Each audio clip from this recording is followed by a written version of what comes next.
Welcome to the Top Business Leaders Show, powered by Rise 25 Media. We feature top founders, executives, and business leaders from all over the world.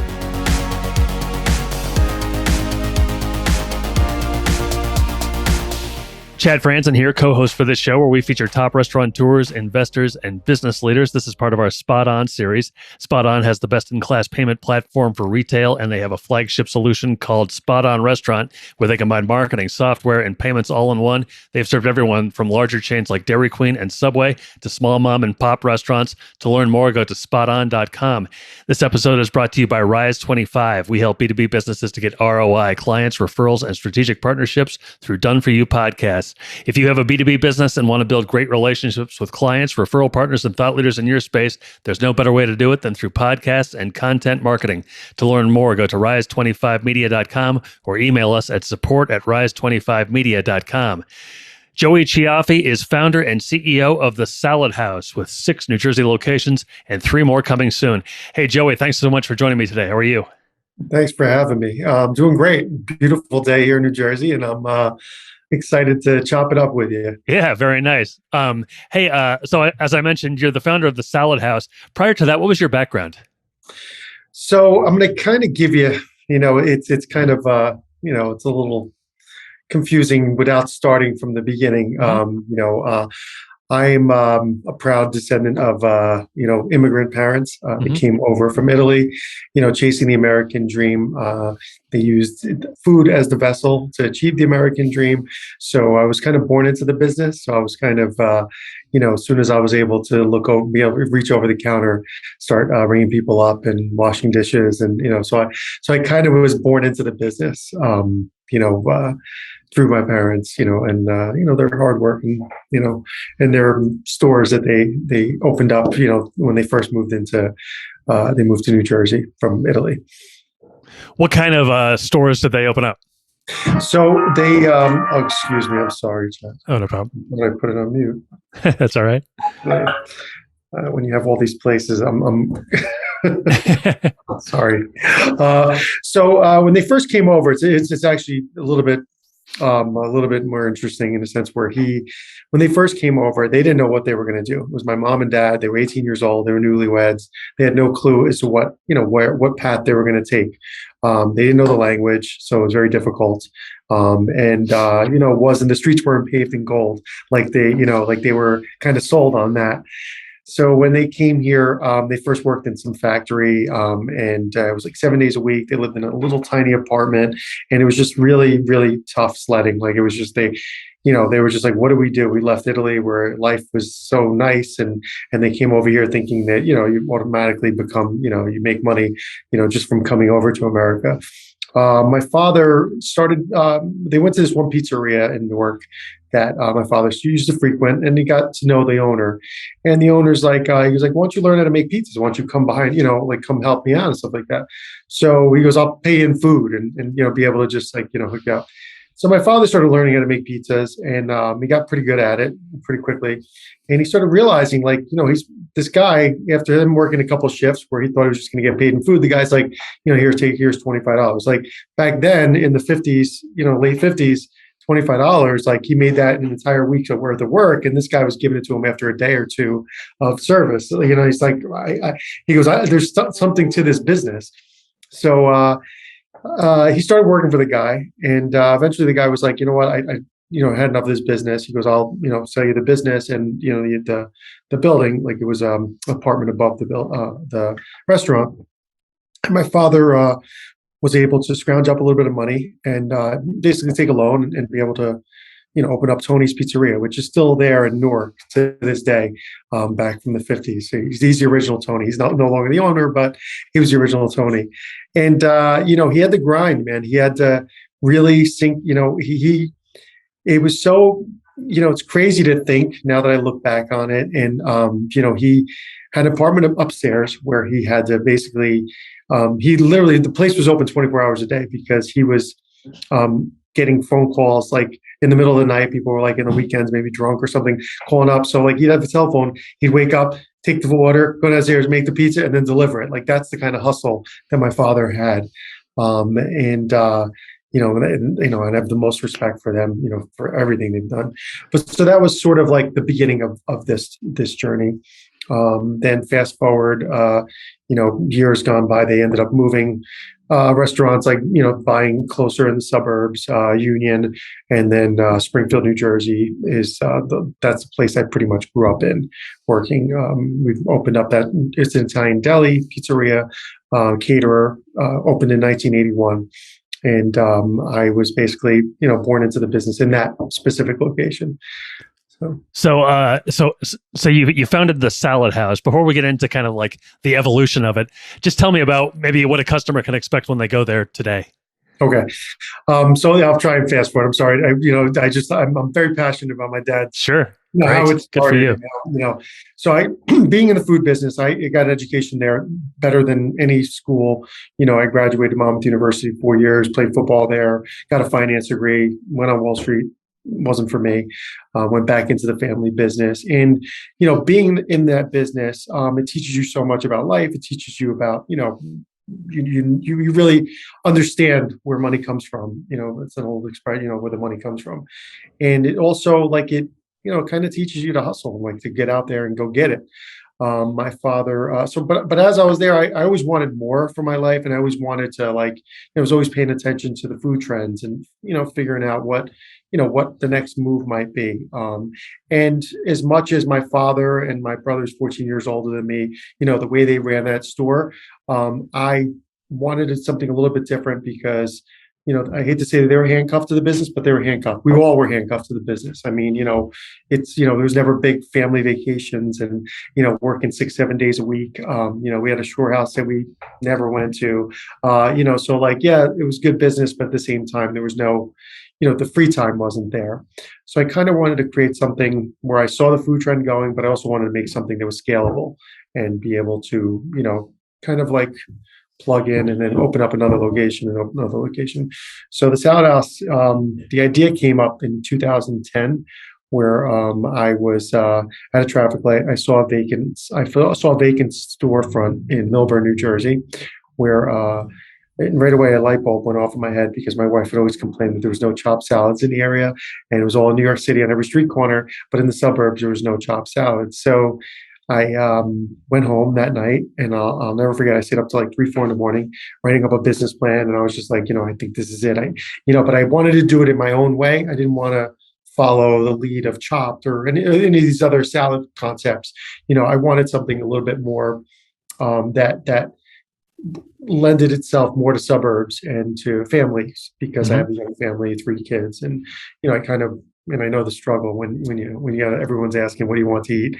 One person wants a salad, one kids want chicken fingers, I want a sandwich. So it's that's how the Salad House, that's basically the beginning of the Salad House. Was street corner, saw a vacant sign, pen to paper, and the rest is history. Sure. So if a customer were to go in there now, what would it kind of be like?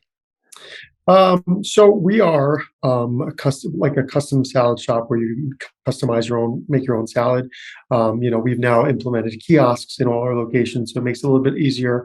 But when we first started, it was like just a piece of paper. It was a salad card that you'd fill out exactly what you would like, in your salad and dressing and right from jump, I implemented a system where you'd save it on file because we're like creatures of habit, and it'd be easier for you to be like, oh, Chad salad, boom, now I know.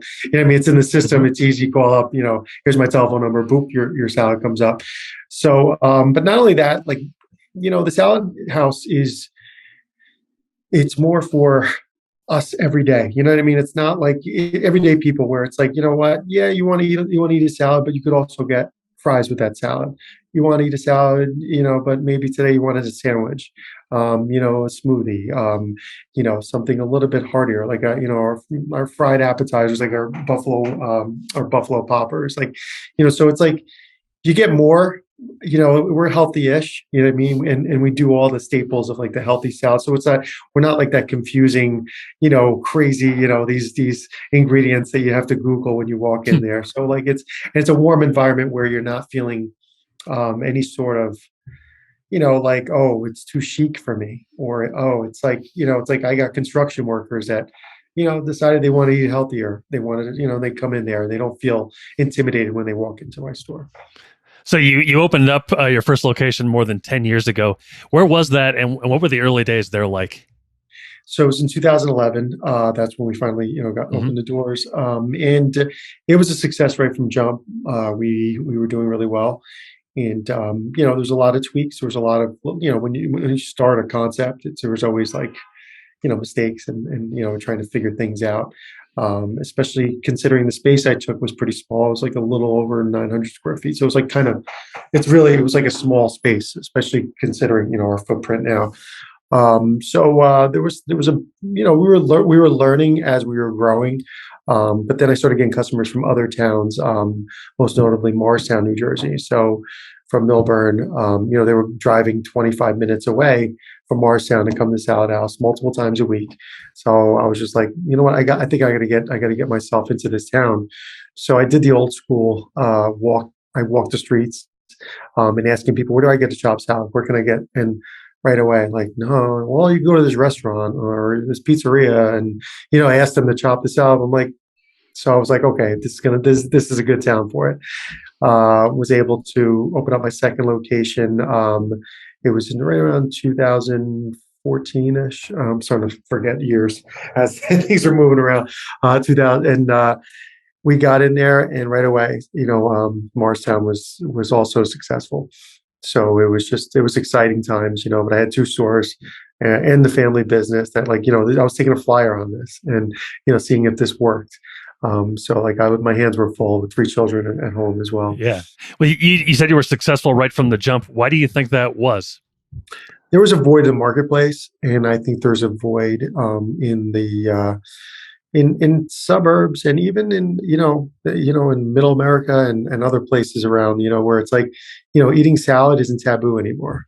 It's not, it's not something where, like only people that are healthy or on a diet, like, Sunday, Mondays, Tuesday, Wednesdays are kind of our busiest days.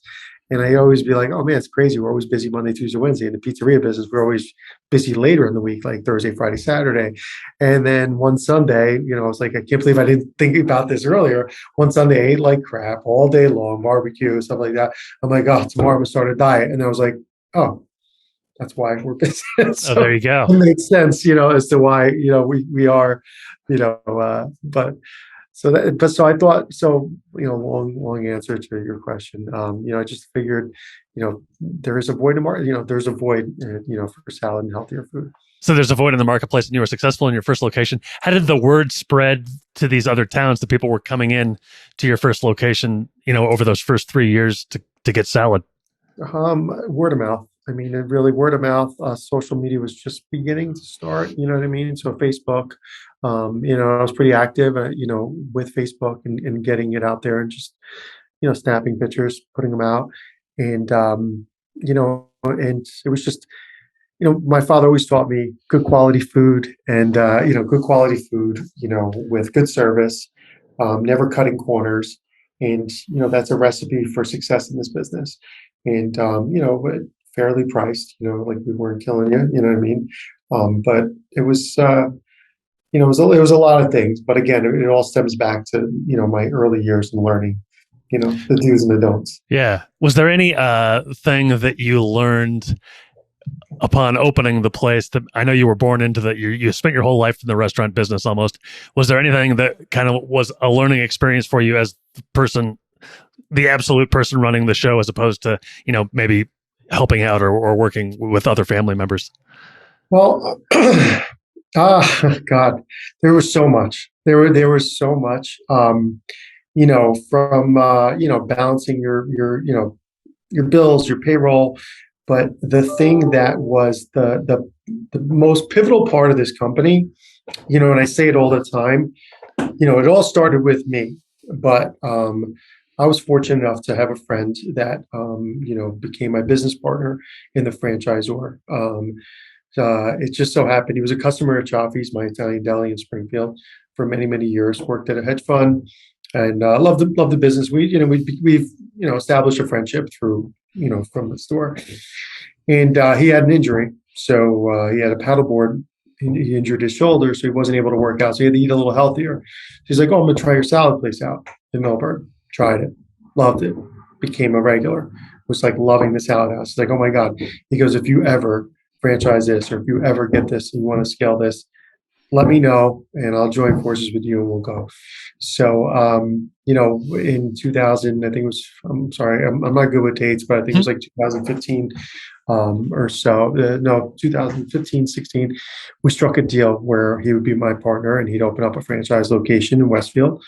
And, and he brought on a team member named Tim Banos. So Jerry Ike, who's my partner, brought on a guy, Tim Banos, with me, along with my general manager, Jared Bravo.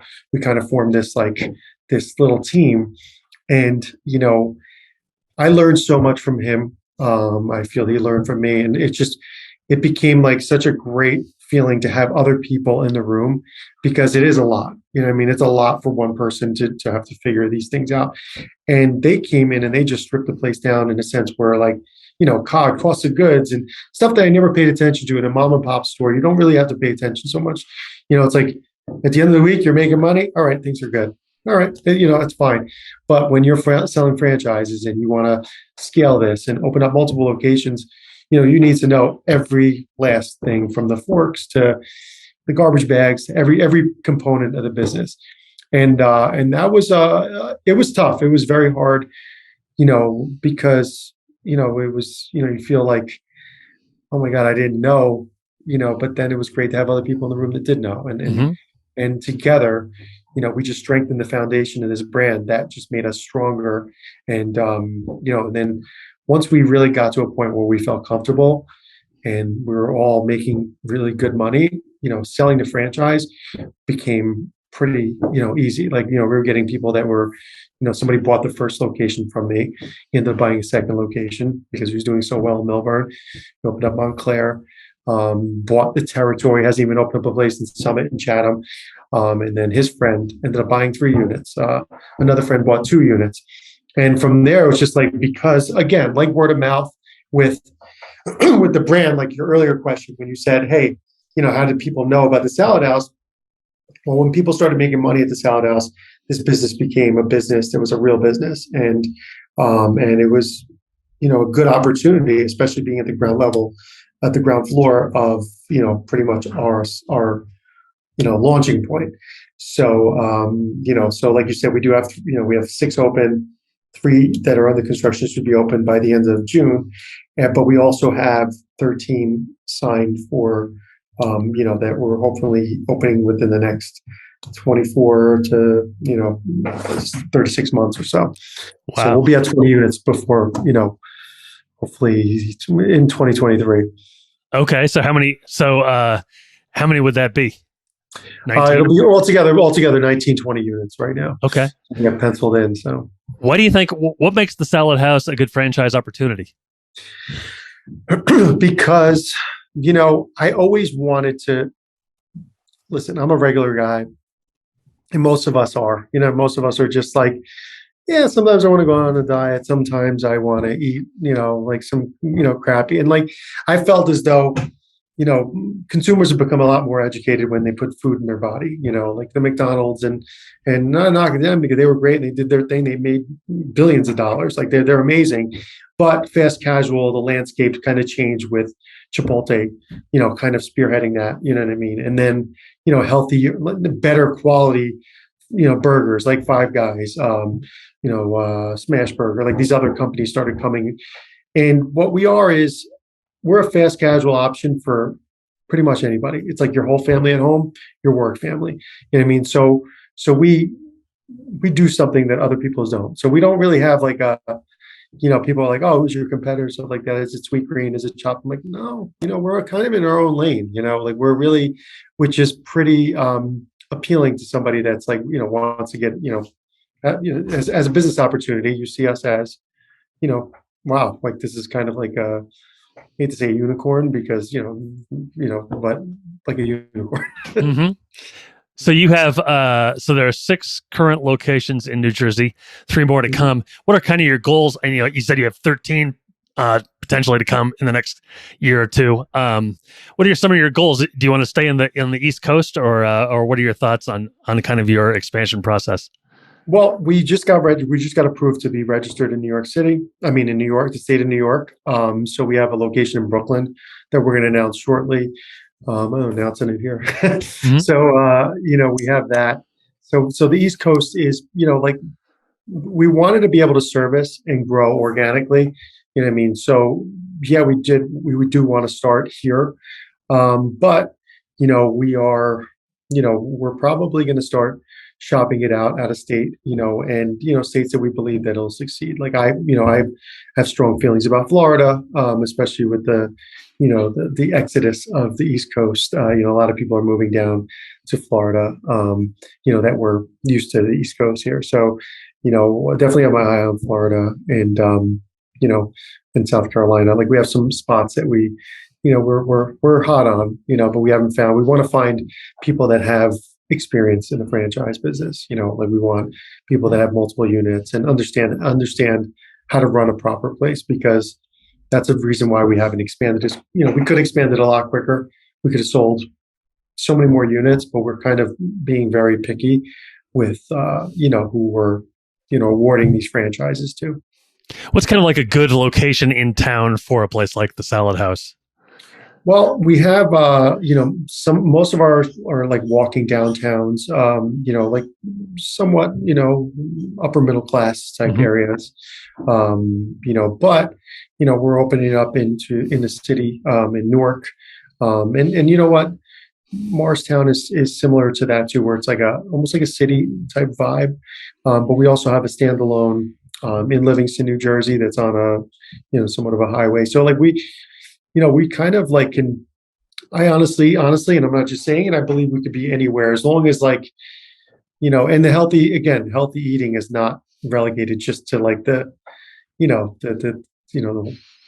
elite anymore. You know what I mean? Everybody eats healthier now. Just because again, we're a little bit more educated with what we put in our body. How has COVID affected or changed anything, what you guys do there? I'll tell you what, COVID, it first of all, I got to be honest with you, we flourished in COVID, but we also did a lot of good. We started, with feeding healthcare workers, just donating the food from us. And it ended up kind of like, and there's a really good article in New Jersey, NJ.com and Star Ledger ended up doing a story on how we were able to give 3,000. I think it ended up becoming 5,000 at the time. It was like 3,000 meals, but like we ended up getting donations from people to pay for healthcare workers. So that kept us busy, and everybody won in that situation. Like people were donating, we were getting money, we were able to pay our employees and stay open, but we were also able to feed the healthcare workers, the heroes on the front lines. But it also, we were, I think the reality set into a lot of people that eating a little bit cleaner, a little bit healthier is a good move, especially when COVID, you say high blood pressure, obesity, these are things that, potentially, could be fatal.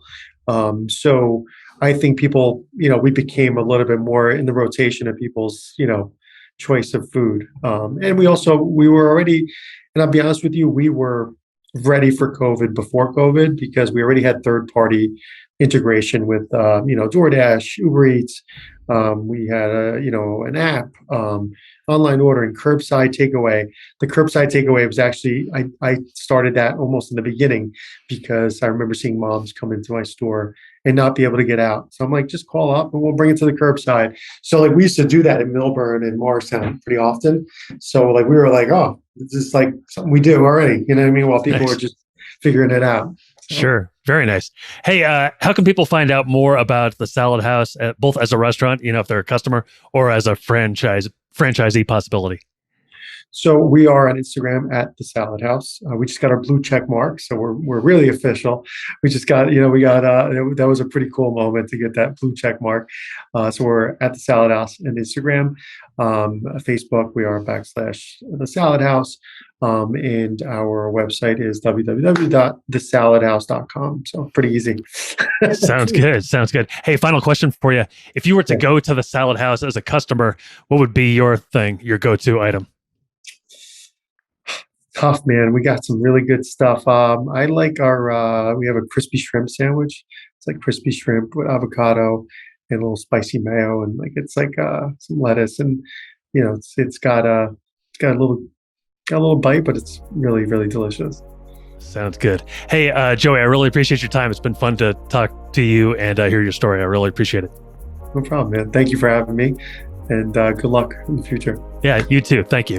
So long, everybody. Thanks for listening to the Top Business Leaders Show, powered by Rise 25. Visit rise25.com to check out more episodes of the show and to learn more about how you can start your own podcast.